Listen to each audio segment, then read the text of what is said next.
Welcome, Matthew. I have to first say, Matthew, it is an honor to speak to you today. You are our very first guest on the Ultimate Love Letter, and I've been looking forward to this talk for weeks. Just to give a little feedback on Matthew, 3 decades. You've been an entrepreneur. You have built several businesses. Currently, you're a managing partner at Build, Grow, Scale. You are a motivational speaker, a mentor to business owners. You help business owners scale in the e-commerce field and others. We want to hear all about that. But what really drew us together was you have just come out of dark therapy. And yes. And so, I thought for me, this is so special because most of us will go our entire lifetimes without meeting anyone who's ever, had this experience.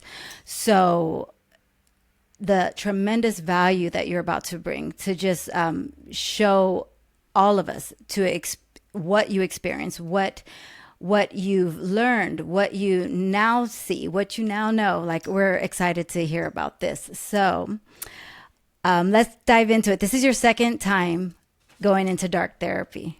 Yeah, I did it. I did it, and I guess, yeah, it is therapy. I've always termed it a dark retreat, but it certainly has the benefit of therapy. So I went 6 months ago, and I decided to go because two friends of mine, had done it in the previous year or two, and their lives like exponentially got better over the next 12 months. And so I thought, like, yeah, I want to sign up and do this.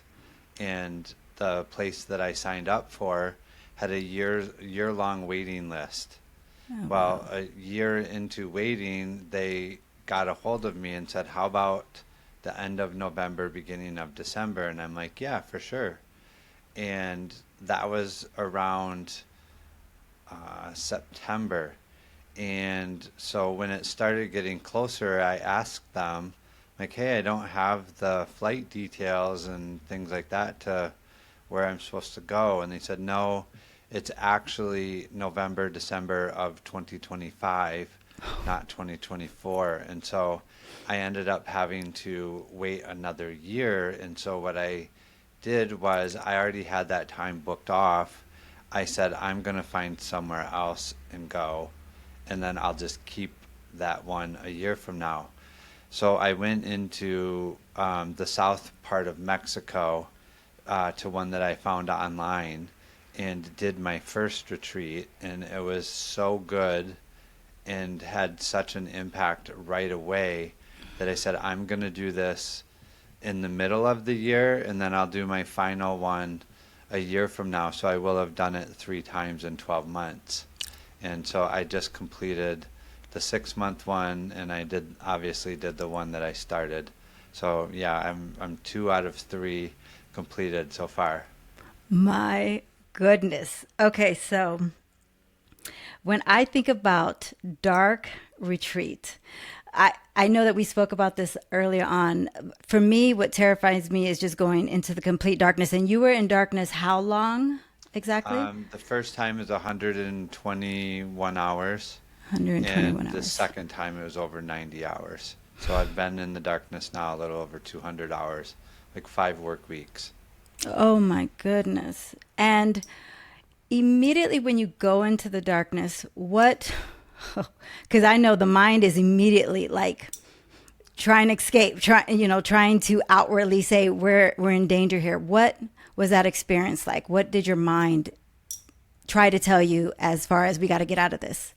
Yeah, so I shared with you, I actually, when I got out of the dark retreat both times, I've journaled what my experience was. And so you can share those with the show notes to everybody. But the first day, I'm very structured and pretty organized. And so in my head, I break down my life into 4 different areas: my body, like physical body, my being, which is my relationship with myself and God, my balance, my relationship with others, and then my business. And so I thought I'm going to be in here for 5 days. I'm going to work on my body one day. I'm going to work on my being another day, and I have it all planned out. Well, I go to sleep on that Sunday night in the room, and I wake up Monday morning, and I'm like, okay, here we go. I'm gonna go into this area of my life, and as soon as I tried to do that, my mind started giving me trouble almost immediately. And I realized that the entire first day was almost like a wrestling match with my mind to detox from distraction. And what I realized at the end of the day was that we don't intentionally go very deep with anything because we distract ourselves to remain comfortable. So as soon as I was trying to go deeper and get to areas that maybe would be uncomfortable, my mind would literally wrestle with me to try to avoid that. And so I fell asleep that first night like I felt like I had been in a wrestling match all day, and I thought, okay, I think I'm okay. Tomorrow's I still have, 4 more days. I have tomorrow. I'll try again. And so I went to sleep, woke up the second day, and my mind was pretty clear, but I was laying on the bed, and I started having these like phantom pains. Like all of a sudden my hand felt like it was on fire, like hot. And I'm like, at first I'm like, okay, well, nothing's going on. So this is now my body is like detoxing from not getting the chemicals of distraction. And it felt like the entire second day, I spent several hours instead of trying to make the pain go away. I knew it was like in my head. So I'm like, okay, I'm just going to observe it. I'm not going to make it right or wrong or good or bad. I'm just going to notice that my hand feels like it's on fire. And I would sit there and do that for 15, 20, 30 minutes, and it would slowly go away. And then the next one was like, oh, now my leg hurts. Okay? And so I would do that. And then what I realized was when I was sitting there observing it, I was having all these different memories come up from childhood and different things, like these events. And it was really what was happening was it was my mind and my body already processing old feelings that I had never let go of. And so I was like, once I realized that, I'm like, okay, so let me think of all the uncomfortable things that I can remember. And I would go like, okay, I remember my parents selling my dog. And I'm quiet and I'm laying on the bed and it made my stomach hurt. So then I just sat there and observed, how heavy my stomach felt and that it was a little warm and about how big it was. And I just literally went through that process for hours. Then I would think about, some when I grew up, my dad was very abusive, and so I remembered those things. And so I literally sat there laid there on that bed for the better part of the day, trying to think of every uncomfortable situation that I could remember, and then notice whatever feeling came up, and I would just sit there and process it until it would go away. And by the end of the day, I literally felt like I had this like energy bolt coming from like my root chakra all the way up to just like my whole body felt amazing. And that's how I spent my second day, was literally taking my time and thinking of all of the things that I probably didn't have a good solution for when I was younger and processing them out. And by the start of the third day, I felt amazing, like just amazing. And I went over and sat on the bench that you have to meditate, and I got into the deepest meditation that I've ever meditated in my life. Um, there's a book called The Surrender Experiment by Michael Singer, and actually he also wrote another one called The Untethered Soul. And so I met him a couple days before I did my dark retreat, and talked to him, and he said to me, when you're meditating, the deepest meditation that you'll get into is when you can turn the observer on itself. And so I remembered that when I was sitting there meditating. Another one of my friends and business partners, he went to a Vipassana meditation retreat, which is where you had to be silent for 6 days. Well, they would sit there and not move. And I remember him saying, you can't move. You gotta, like, literally, it's gonna be uncomfortable, it'll hurt, everything. Just don't move no matter what. And then you'll all of a sudden get to this place where you don't have to move anymore because you can observe the pain instead of feel the pain.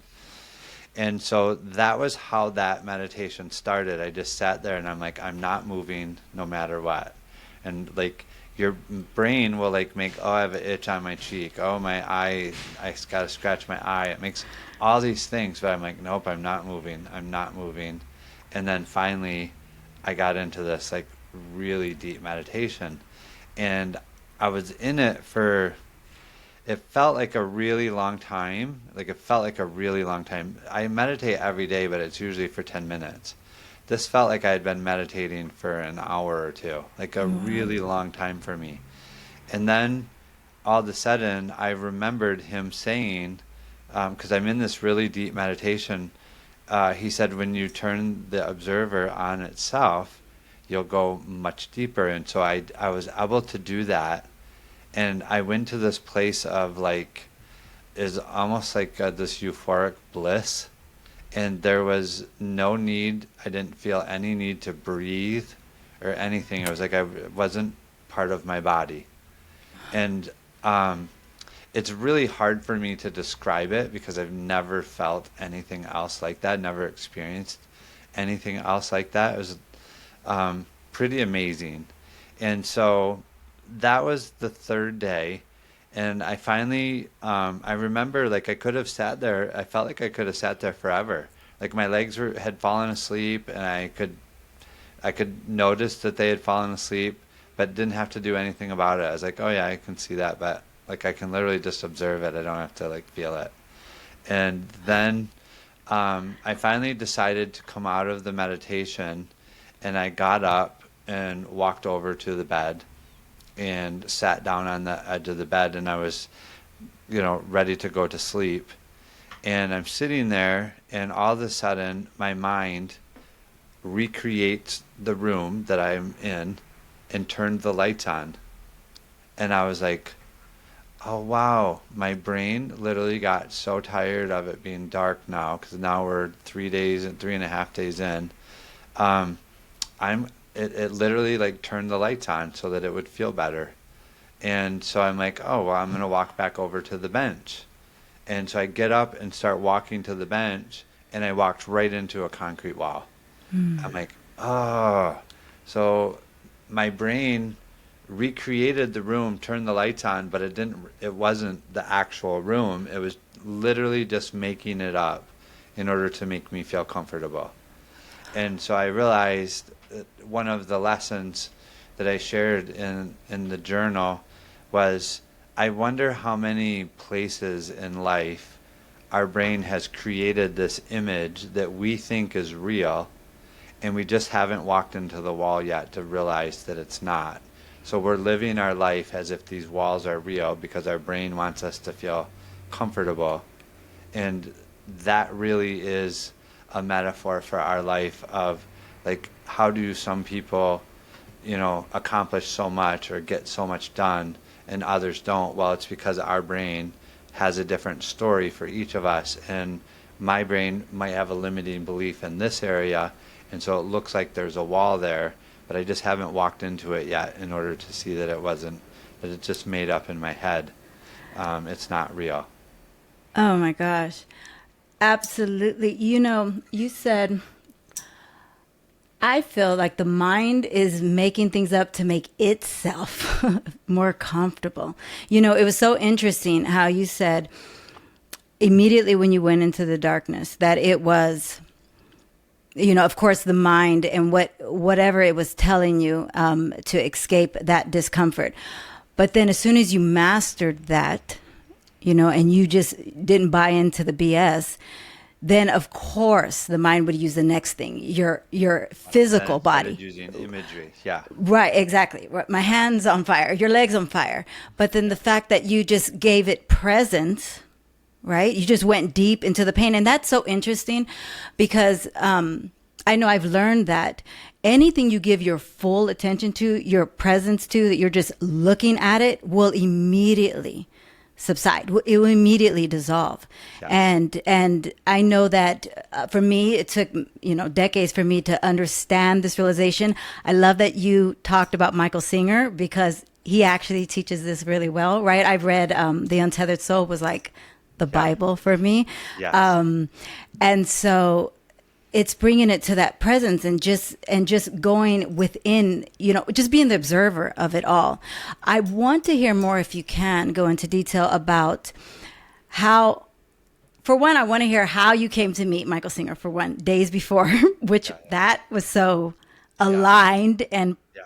perfectly placed. The one thing that I forgot to say was the first night when I fell asleep, because I had no idea what to expect. There's not a lot online as far as people's journey into the dark. And they just say that it was very transformational, but they don't really talk about the experience that much. And so I didn't know what to expect. I kept thinking that I was afraid that I would walk out of the room and that would ruin the experience because I can lock the door from the inside, but they can't lock you in. So at any point, you're allowed to walk out. And I had this like nervousness in my head that I was going to accidentally walk out for whatever reason. And so I fell asleep right away because I had started the morning in Florida around 5 a.m. and flew into Mexico and then drove by car for 3 hours and then ended up watching the sunset on the beach and then went into the dark room. So I had had this really long day of travel, driving, doing all that. Then my mind actually sees the sunset. So I'm really tired.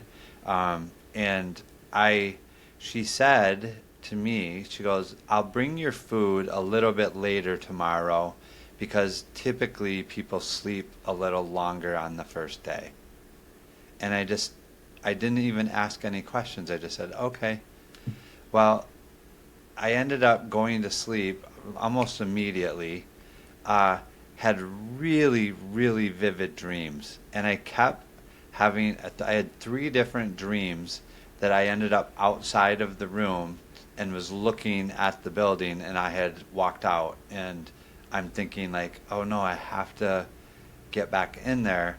But the door's locked from the inside, so I couldn't. I'm like, how did I get out here if the door's locked? And then I would realize, oh, I'm in a dream. They were vivid, like lucid dreams. And then I realized, oh, okay, nope, I'm in bed. I would wake myself up and go, okay, nope, I'm still in the building. Cool. Fall back asleep, and then I'd have another one. And I did that 2 or 3 times that first night. I forgot to tell you that. And yeah, so for sure, like your brain goes through these like phases of the fears, the detox from distraction, then the body no longer getting the chemicals that the brain's giving it from that. And then it literally took until the 3rd day for me to have that amazing experience. The first 2.5 days was literally just my body and my mind making peace with its thoughts, its feelings, all the unprocessed emotions of life. I love it. And when you said when you were in the darkness, you began to think about, let's just look at everything that's uncomfortable that happened in my childhood. Now, were you able to think about those things? And were you trying to draw up old memories, or did some of them just kind of come up organically, just as a Yeah, your byproduct? Yeah. brain has such a good memory when you're in there because there is no distraction. Like you can remember details that I haven't thought of in 30 years. The details are like crystal clear. Um, Things that you blocked out, like I didn't remember what happened to my dog. I remembered in there getting off the school bus and seeing my parents loading my dog up into a car that they had just sold it to somebody for some money. And so I saw that. But I had totally blocked that out as a child and didn't remember what happened to my dog. I remember now. So in there, your brain has kept it all stored. And when there's zero distraction, the clarity is really, really good. Oh my gosh, yeah. I could only imagine. I wanted to. Now, Michael Singer, could you tell us exactly how is it that you met Michael Singer right before? Yeah, so he lives in Gainesville, Florida, which is a couple hours north of Tampa, where I was living um, 6 months ago. And so me and a friend of mine drove up to his place where he speaks on Sundays. It's called the Temple of the Universe. And so we went up there and listened to his talk for a couple hours, and then afterwards, I got to hang out with him and have him sign a couple books and talk to him and told him what I was getting ready to do. And so then I had that, and then went and did the dark retreat, and I'm really glad I did it. Oh my gosh, it sounds like the perfect setup. And I was gonna actually ask about that. Like, what did you need to do to prepare for this? Was there any fears that you had to overcome? I know that you meditate, you said daily, which is I could feel that about you. You know, you're just so calm and just even. And so, but aside, was there anything else you needed to kind of do to prepare for this retreat? No, I was pretty nervous, and the funny thing is, I'm pretty high adrenaline. Like most of my life, I've done 499 skydives. Raced motorcycles, and just have done a lot of like very um, risk taking. And this felt so much different. It was a different type of nervousness. It was almost like a nervous expectation. Like I knew that it would be challenging, but um, not like exciting. But it was almost like this nervous excitement, which is maybe more anxious than excitement. Mm. And even though you've done it before, you were still. No, the second time I did not have that at all. The second time when I went this last time, I literally even sat on the beach with the lady that hosts it, and I told her, I said, I actually feel like the first one was a healing journey. This one feels like I'm discovering what's possible. Oh, God, And Matthew. and so this one, the first one, if I have to put it into words that someone that's listening could describe, I would say that the first one was um, it was a very physical experience. It was very much my body and the sensations and the thoughts and the detoxing and all of that. And this second one that I went to and did, which I did in the exact same place, was a lot more spiritual. I almost felt like the first day felt longer than my entire first retreat. So Wow. one day felt like 5 days. And I fasted again, and the lady told me, I hadn't even told her what my experience was yet, but the day that she got me out, I said, I need to tell you, this experience was way different than my first one. She goes, it was really long, wasn't it? I was like, how do you know? Like, she goes, I could tell. She goes, because when you fast, I fast, and when you eat, I eat. And so I can kind of feel the energy of the space that you're in. And I said, yeah, it felt really long. Like the first day felt like an entire week. And then she brought me food on the third day. That day felt short. And then the fourth day felt like it was 3 weeks. Like literally, it felt like and I never went to sleep. So I ended up being up like 60 some hours. And I said, yeah, it was really long. And so when I explained it to her, she goes, yeah, it just, uh, if this intrigues you or you want to do something like this, I would recommend that you read the journal that I gave you, and you can put in the show notes, because I literally took the time to explain each day on the first, each day through the journey of the first one, and then what I experienced the second time, and they are, um, yeah, wildly different, but very complementary to each other. And then when I came out, she asked me, she said, would you like to go to a Mexican Temazcal tonight, which is the sweat lodge? And she said it's very symbolic of a death and then a rebirth. And she goes, so it would be very powerful for you after being in the dark for over 100 hours and coming out.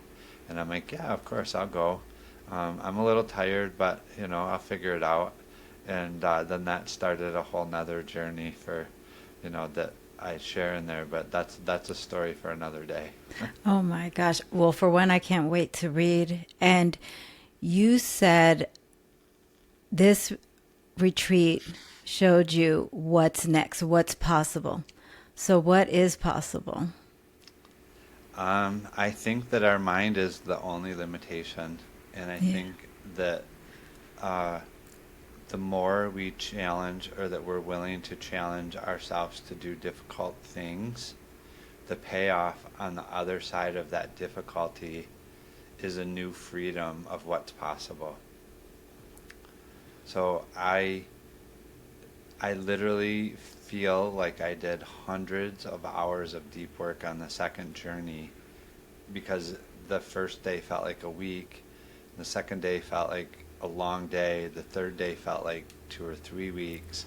It felt like I had been gone for a month. Like I didn't even, when I came out, I didn't really remember what I had went through on the first day.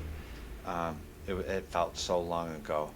And so I had the second journey, I realized I want to take some notes, so that I can read, so I can document the experience. And so I had a little device that I could talk, and it would record my thoughts. And so each day, as things would come up, I would kind of narrate what was going on. And then when I got out, I was able to use that. And I ended up writing about 7.5 pages of notes, and then turned that into the story. Oh my goodness. I'm feeling like a book coming on. Yeah, yeah. Right? Well, Absolutely. a bunch of people have read it, and they said that it definitely has to be a book. So I bought the Definitely. domain, The Darkroom Diaries, Oh, and beautiful. that's what I'm gonna name it. And then after my third experience, which I will do in Oregon in November, end of November, I will write it after that, and then I'll publish it. Mm. Oh my gosh. Well, congratulations ahead of time. Thank you. Like Matthew, you are mastering the mind. These are conversations that I know for me personally, yeah, you don't have every day, and it's just such a blessing to be able to just speak with you about what is possible when we quiet the mind, when we're actually just we are in control, by not just feeding into the noise that the mind will certainly try to act out, to prevent us Yeah, from going further. it literally will act like a lawyer and come up with arguments to convince you that it's right. And the amazing thing about the dark compared to the light, because there's no distraction, you can actually call it on its bluff. But when we're out here, it's so much harder to go deep until we've already built some muscle memory around that. So when you sit here and you want to meditate, and then all of a sudden your brain goes, oh, I'm thirsty, or I need some food, or maybe I have to go to the restroom, or oh, Like I need to scroll my Facebook, or I need to, and it's always giving you something the moment you try to go deep, to not have to do that. And so part of the way that my life has really changed since I did that was when your brain sees those old beliefs and patterns or the stories that created that, um, it can't lie to itself anymore. And so what happened when I got out was it felt like about every week or two I was shedding like old beliefs and patterns, and I just became more focused at work. I became more present in my relationships. I became more integrity. I had more integrity with myself. And so just by those things adjusting, my life continued to feel like it got easier and more flow, and I was getting more done, and I was happier. And that just continued to happen right up until that 6 month mark. And now I went again, and it was this, like almost felt like it was 4 times as long of a journey, but like hundreds of hours of deep work. And now, yeah, all my friends, my business partners, everybody are like, they feel the difference. They experience the difference. I still feel like me, but I can feel the changes. But it happens very gently and very naturally. So it's not like the psychedelic journeys that I did. I've had some really difficult ones and some really nice ones. But afterwards, you kind of have to like try to like interpret what it was and how it happened in the dark with no, no medicine. You're literally, it's just you, your brain, and the way that it processes. And so it just becomes very gentle and really effective. Just raw, no filters. Yeah. And I love how you say it becomes gentle, because when we think about, well, for me, when I think about no filters, not no medicine, I think then it's got to be hard and painful. But you're saying the opposite is actually gentle, Yeah, it was you know? very, you would feel the discomfort, and if you could just be present with it and witness it, it would fade away, and you would Yes. have like this energy flow of just like exactly like what Michael talks about in the book of the Untethered Soul, that like when you have no more of those samskaras or those blocks, like that energy just flows, and that's what I felt. And then I walked over to the bench and had that like amazing meditation, and it was just because everything was flowing. And I think that's probably why my life feels so good and it's improving so quickly, is because I just, whatever happens, I process it and it doesn't create any blockage or no stoppage. And so where normally we get all these distractions and things that happen, it just doesn't bother me. It's like, oh, that's just processed up. That's it. And so it's becoming very natural to just, when I notice something, I just feel my body and it goes away, and I just feel my body and it goes away. Oh my gosh, only if we could live this truth every day, how effortless I life think we would can. be. I think Absolutely, we can. Yeah, No, I think if we absolutely. choose to Yes. do the hard thing, Yes. the payoff on the other side is so beautiful. Yeah. Amen. Yes, I agree. I'm thinking about like cold plunge, right? Mhm. So I do cold plunges several times a year, and I think about what my mind does immediately when I submerge. Immediately, the mind is frostbite. We're freezing, and it's like you I, really have to tell the mind, shut up. Like we're good, we're safe, and so what I do is I go within, like, what do I feel? And what I feel is, in those moments, I feel like glitter in my bloodstream. Like I really can just feel what's happening underneath the surface. And to your point, like as you just go into, that space, just give presence there, everything else, the mind will relax around, yeah. whatever, yes, whatever the intention is. I wanted to ask what lessons for you are still unfolding now after coming out of, Boy, so many. yeah. Um, I think in the journal there's like 50 some, and because as I was writing, and I would be like, oh yeah, that's such a good thing to remember. And so there is lessons, a lot of lessons in there. For me, the real the real lesson that I have learned, because I was so fragmented from the trauma growing up and had all these different places that, like, I had, inner child conversations for years trying to reparent um, that younger self. And what happened in the dark, I spoke of it in the second journey, is when I started doing my inner child conversations, because I do them each morning, they stopped landing. And what I meant by that was, um, up until then, I had always been able to have this conversation with that younger version of myself each morning.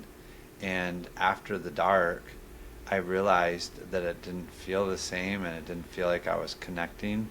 And what I the deeper realization was that I wasn't separate anymore. I wasn't fragmented into my younger self and who I am. It was like I realized that I was talking to me.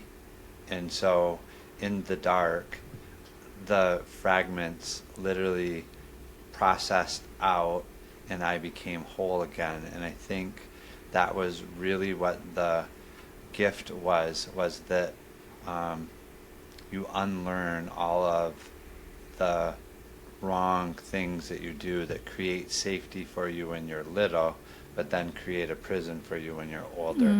And so it just processed those out to where now when I have a conversation, I'm having it with myself, not this broken version of my younger self that dealt with all that. Oh my gosh, beautiful. And that's what it's about, right? Reverting back to our childhood self. Yeah, I love. unlearning what we had developed as coping mechanisms that don't serve us any longer. But like you said, keep us in prison as we're older. That was profound. Yeah. A beautiful quote. Wow. And what was returning to light? What did that look like? Yeah, the first time I thought it would be more emotional, and it wasn't. It wasn't an emotional thing for me. It Mm. was it was very physical, and I remember um, the lady and myself. Her name's Veronica. She took me out to the side of the cliff, and we watched the sunrise come up, and we started talking. And she was sharing that there was some tension in her family, and I started to share the story of the last 13 days that I spent with my dad before he passed away. And I did not have a good relationship with him. He was very physically abusive for the majority of my younger life. And so I just never had like an attachment or a lot of feelings around him other than, I would put up with him, and that was about it. And I remember telling her the story, and I had told that story with no emotion for the last 10 years because he died about 10 years ago. And it really didn't bother me. There was no emotion around it. But when I started telling her the story, I started sobbing and like crying. And I'm like, wow, I never thought about that one time when I was in there, but clearly something has changed because it's like emoting and allowing me to feel the emotion that I never had felt around that whole experience. And so it was a very telling realization that, okay, I've been in the dark for 120 hours. It felt amazing. I went through these really deep transformations, but now it became very physically visceral of like this realization, okay, there's things in me that have changed that I'm not aware of yet because that just happened and I never thought about that one time when I was in there. So I know that there's going to be more, and that's literally over the next 6 months, things just kept unfolding. And I'm sure it will again from this past one I just did. God, all the healing. Wow. Beautiful. And what would you say is perhaps more sacred to you now than where it wasn't before? Um, I The ability to respond instead of react, Mm. um, because so much of my life was a byproduct of that trauma and me not feeling safe. I always had to, when I didn't feel safe, I would react to create space, and that prevented people from getting very close to me. And what I've noticed over the last 6 months and felt the difference is that I don't try to create that space. I actually don't need it because I feel very safe. And so now I'm responding instead of reacting, and it's allowing me to understand other people in a much deeper way and create much more meaningful relationships already. Yes. I forget who said, I don't know if it was Eckhart Tolle or Michael Singer, one of the greats, talks about like opening your heart and just opening your heart and allowing life to ding it. And what's interesting, I found once I was open and being vulnerable, no one came to ding it. It was really nothing that I needed to, shield myself from. Just like you say, it's you're completely safe. Yeah. Yeah, it really blocks out all the goodness that's trying to find us. So Yeah. that Our, our vulnerability. our brain makes the danger in order to try. Its goal is to keep us safe, and so if it puts that danger in front of us, it keeps us from being authentic and vulnerable, and because that doesn't feel safe. But in all reality, that's the lie, because when you are vulnerable and you create that connection, it's the safest place that you'll ever experience. Amen. Amen. And so I have to ask, how did this change your perspective with like thinking about all the, the the people that you mentor and in business? How has this changed the way you do business and the way you mentor others? Yeah. Um, my belief is that when you mentor others, you're not giving advice, you're asking questions and helping them find their truth. And so the way that it's shifted for me is I hear their words differently, and I am able to ask much deeper questions that are the meaning behind the words. And so, yeah, the sessions that I've had with my clients are, yeah, the best they've ever been, and they're getting the best version of me that's ever been there. And so, yeah, I'm growing through that because when they grow, I grow. And so it's this symbiotic relationship of the better I show up, the better they change, and the more I can process with them. And so it's really been this really amazing uh, version of being able to hear the meaning behind the words and catch the little secrets that their brain is trying to hold from them that I was able to witness in the dark. And then now I can recognize it. Oh my goodness. Anybody would be so blessed to have you mentor them. It has been a pleasure. Is there anything else that we should, any final thoughts, anybody, any words of wisdom that you can give anyone who may be considering dark retreat? Oh, do it. Yeah, Yeah. I would say you definitely don't have to go as long as I did to get the same benefit.